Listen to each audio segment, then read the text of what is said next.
ZTV 25 Cleveland.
This is a husky named Balto, and he's the hero of today's story, Race Against Death by Seymour Wright.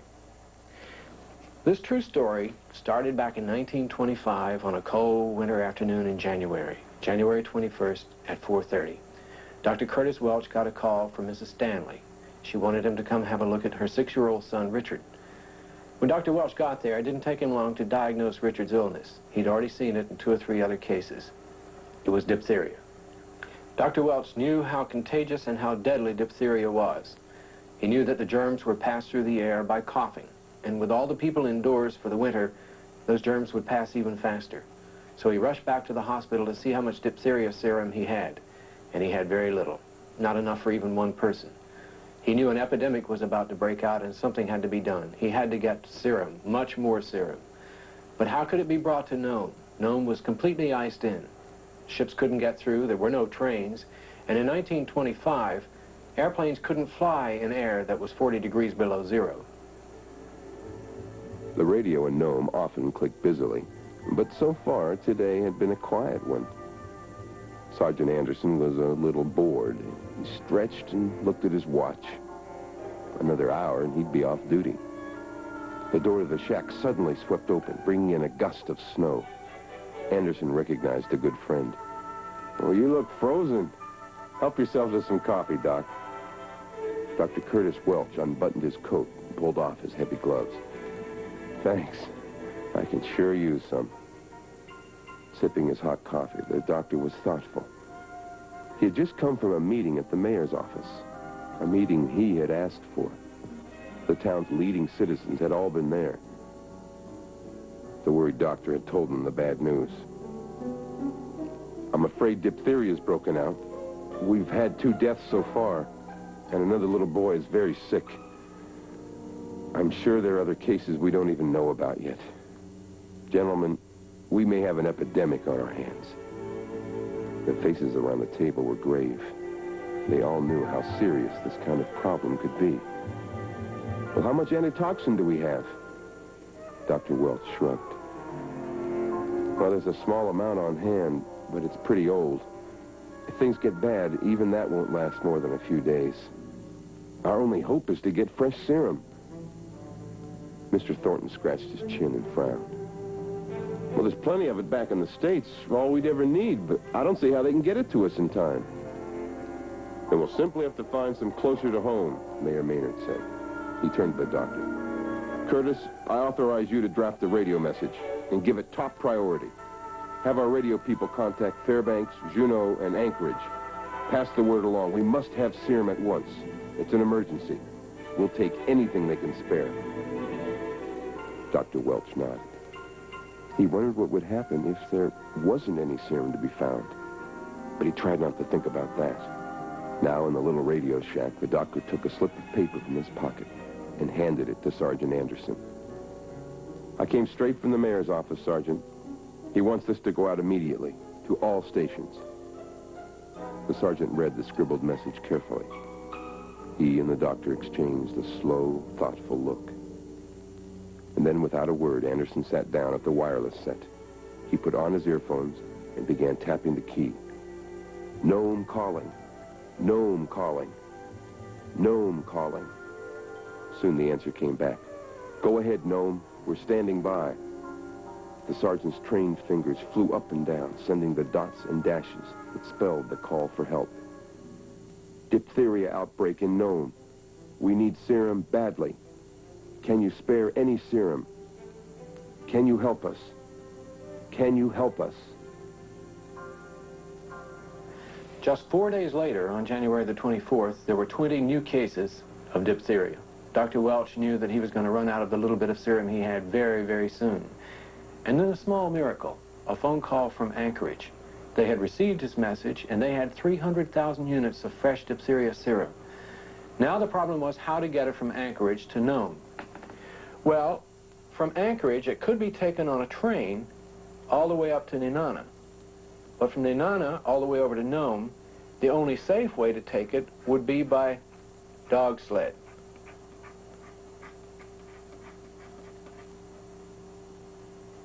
The decision was made. The serum would go by train and dog sled. On January the 27th, it was put on a train, tightly packed, and made it to Nenana by 11 o'clock that night. The relay teams were already there and ready to start. Several men started out from Nenana toward Nome with their dog sleds. And at the same time in Nome, a champion dog sled driver, Leonard Seppala, set out to meet them. He had two very good dogs, Scotty and Togo. He had a lot of confidence in those dogs. And they met their last relay man 170 miles from Nome. Then he turned around and headed back to Nome. But at that very moment, a tremendous blizzard broke. There was no way Leonard Seppala could make it 170 miles in a blizzard. Luckily, they had thought about that in Nome, and they sent out two backup men, Charlie Olson and Gunnar Kasson. Olson met Seppala, took the serum, and then brought it to Gunnar Kasson. Gunnar Kasson took the serum on the last leg all the way to Nome. By this time, the blizzard was in full rage. Not only that, he was trying out a new lead dog, an untried dog named Balto. Balto swung quickly to the left. He moved on, testing the ground, until he found the trail again. This happened time after time during the long night.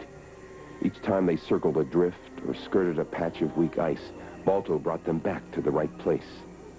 Gunnar Kasson smiled with satisfaction. Balto was proving himself.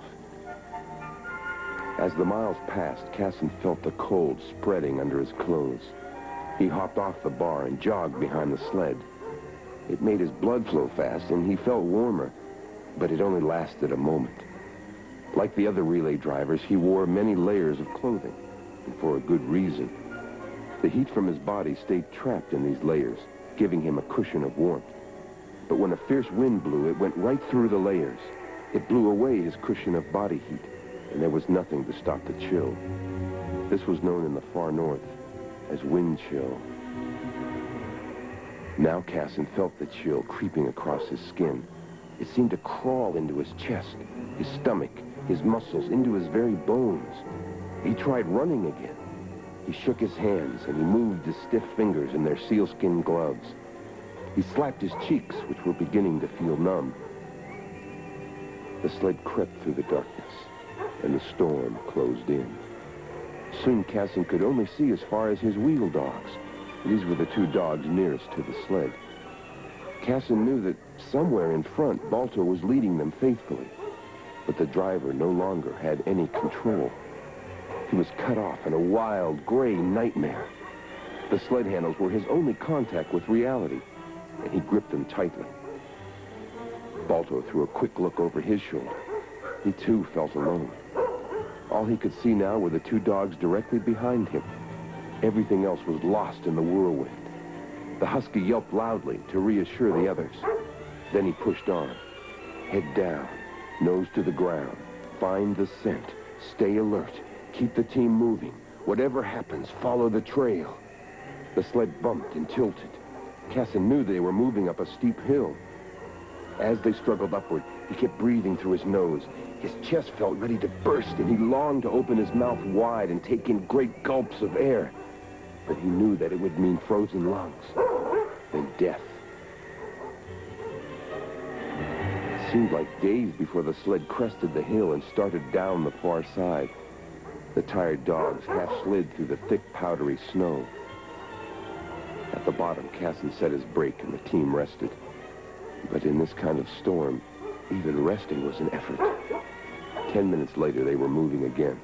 They mushed for miles through heavy woods, and they reached a snow-covered plain. In summer, this was a swampy marshland, but now it was frozen solid. On the open plain, the Arctic wind went mad. An angry gust lifted the sled and the dogs, and it flung them aside. The team fell in a wild tangle of harness. Casson tumbled head over heels as though slapped by a huge, invisible hand. With a groan, the driver pulled himself to his feet. He staggered over to the dogs and began to untangle their gear. When he straightened up the sled, he glanced into it, and his heart almost stopped beating. The package of serum wasn't there. The weary man couldn't believe his eyes. He realized with a sick feeling he had tied it hurriedly back at Bluff. The ropes must have worked loose. And as the sled bounced over the trail, the package must have fallen out. Oh, but where did it happen? Did he lose it hours ago, or just now when the sled was blown over? In a panic, Casson threw himself into the snow. It was too dark to see well, so he groped blindly, his heart pounding. He had to find the serum. He couldn't lose it now, not when they were so close to their goal. Balto and the other huskies stood by obediently while Casson floundered in the drifts, feeling with his gloved hands. Oh, let me find it. Please let me find it. Casson fought against terror. The serum had to be here. It had to be here somewhere. Half sobbing, he crawled round and round, going in wider circles. Snow was whipping into his face. Splinters of ice cut through his gloves, and it slashed at his knees. But he felt nothing. Nothing but a deadly, creeping fear. I know you're going to be upset with me for not telling you how it all comes out. But if I told you, then you'd miss a terrific reading experience. Just go to the library and ask for this book, Race Against Death by Seymour Wright.